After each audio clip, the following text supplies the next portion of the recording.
Welcome to Time News Studios.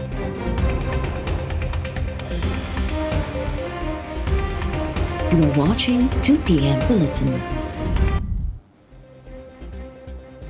Shahbaz शरीफ की हुकूमत में महांगाई जो पहिरियों तोहफ़ो बिजली ₹4.85 महांगी थी वई।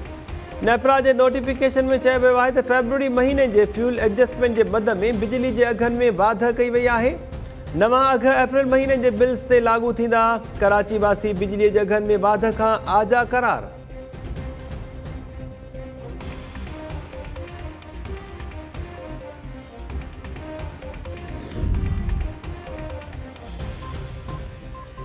तस्दीक करे सघां थो त इमरान ख़ान तोशाखाना जा तोहफ़ा खणी परॾेह में विकिणी छॾिया। इमरान ख़ान ज्वेलरी ऐं घरनि सूधो ॿिया तोहफ़ा 14 करोड़ में दुबई में विकिणिया आहिनि।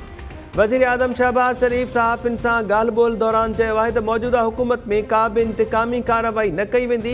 कंहिं ग़लति कमु कयो आहे त कानून पाण पंहिंजो रस्तो ठाहींदो। इमरान ख़ान जो हक़ आहे त जलसा जुलूस करे पर डफेड़ ऐं बदअमनी न फहिलाई वञे।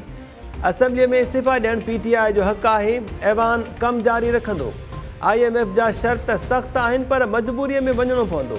नवाज़ शरीफ़ खे डॉक्टर्स इजाज़त ॾींदा त वापसि अची वेंदो।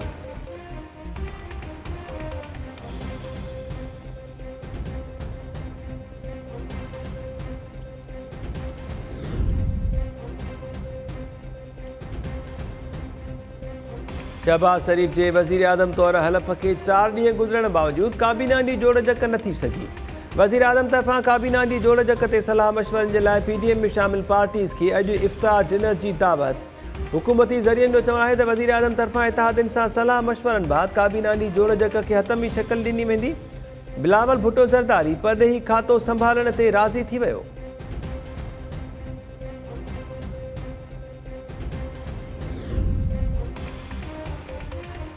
लाहौर हाई कोर्ट पंजाब में वॾे वज़ीर जे चूंड बाबति केस ते लिखत में फ़ैसिलो जारी करे छॾियो। अदालत पंहिंजे फ़ैसिले में चयो आहे त स्पीकर आइन खां मथां कमु कंदो त अदालत आइनी दायरे में रही उन ते नज़रसानी करे सघे थी।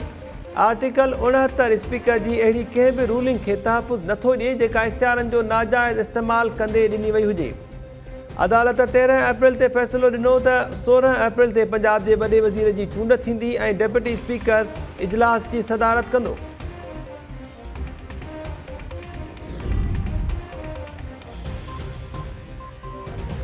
इस्लामाबाद हाई कोर्ट तरफ़ां क़ौमी असेंबली जे इजलास में देर ख़िलाफ़ दरख़्वास्त ते डेप्यूटी स्पीकर ऐं सेक्रेटरी असेंबली सूधो धुरियुनि खे नोटिस जारी। दरख़्वास्त ते ॿुधणीअ दौरान चीफ जस्टिस अतहर बिनल्ला चयो त छा स्पीकर कारण ॿुधाइण जो पाबंद आहे। असांखे पार्लियामेंट जो तक़दुस ॾिसणो आहे। अदालत अॻियां बि को जवाज़ नाहे त डेप्यूटी स्पीकर जे क़दम खे बदनीयती करार ॾिए। स्पीकर पंहिंजे ख़िलाफ़ बेतमादीअ जे ॾींहुं इजलास जी सदारत नथो करे सघे। इन खां सवाइ रूल्स में डेप्यूटी स्पीकर ते का बि पाबंदी नाहे त अदालत उन में नथी वञे।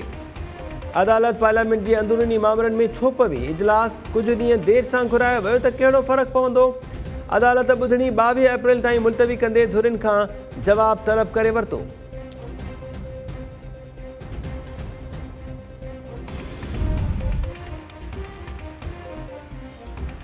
वॾे वज़ीर मुराद अली शाह ऐं गॾियल क़ौमुनि जे रेज़िडेंट कोऑर्डिनेटर विच में मुलाक़ात दौरान सिंधूअ जी बहितरी ऐं बहालीअ जो प्रोग्राम तेज़ करण ते इतफ़ाक़। वॾे वज़ीर चयो आहे त the long Indus initiative programme ज़रिए सिंधु दरिया जे कुदरती माहौल ऐं इकोसिस्टम खे बहाल करणो आहे। चाहियूं था त सिंधूअ खे माहौलियाती हवाले सां बहितर बणायो वञे। इंडस डेल्टा खे बि बहाल करणु ज़रूरी आहे। गॾियल क़ौमुनि जे कोऑर्डिनेटर जोलेन हॉर्निस सनती गंद जे दरिया में छोड़ खे तबाही आणींदड़ करार ॾींदे चयो त दरिया मां पाणी पीअंदड़ हर माण्हू खे सिंधु जी बहाली जे लाइ कमु करणु घुरिजे। इन लाइ दरिया ते शुरूअ खां इंडस डेल्टा ताईं कमु करणो पवंदो।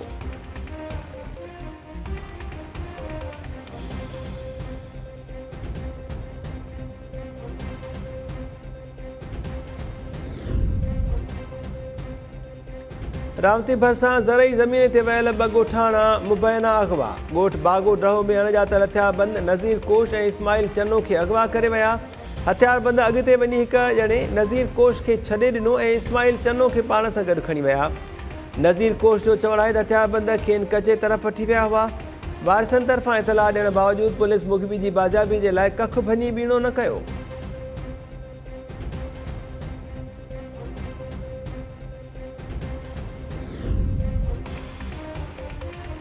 सिंध के मुख़्तलिफ़ इलाइक़नि में लिंग साड़ींदड़ गर्मीअ दौरान बिजली की बंदिश वधी वई। टंडो मोहम्मद खान में अण ऐलानियल लोड शेडिंग की आज़ार ख़िलाफ़ बदीन हैदराबाद रोड ते धरणो।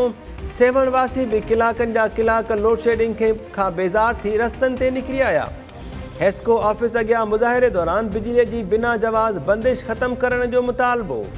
नंगर पार्क की अदालत 12 कलाक लोड शेडिंग के गैर कानूनी करार ॾेई छॾियो। अदालत चयो आहे त लोड शेडिंग जो शेड्यूल 4 कलाक आहे। SDO ऐं हेस्को चीफ गैर कानूनी तौर कलाकनि जा कलाक लोड शेडिंग कनि था। अण ऐलानियल लोड शेडिंग बंदि न थियण जी सूरत में लाॻापियल अमलदारनि ख़िलाफ़ कार्रवाई जो हुकुम।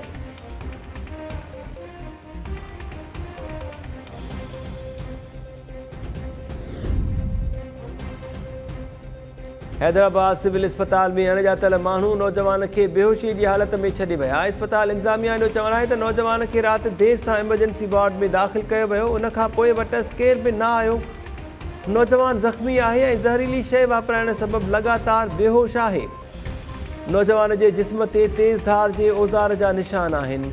पुलिस के भी मामले का आगाह कयो आहे। डॉक्टर्स तरफ़ां नौजवान की हालत गणतीअ जोगी करार।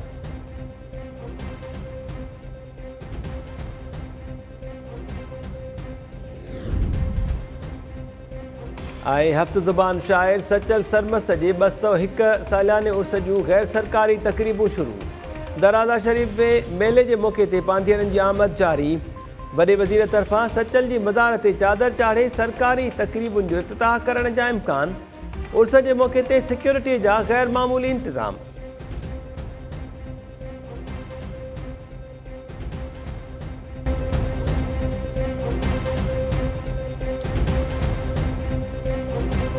अस्सलाम वालेकुम नाज़रीन, टाइम न्यूज़ में अवां खे भलीकार चऊं था। मां आहियां महताब अली नूर। हेडलाइन्स अवां ॾिठियूं। बुलेटिन सां गॾु हाज़िर थियूं था शॉर्ट ब्रेक खां पोइ।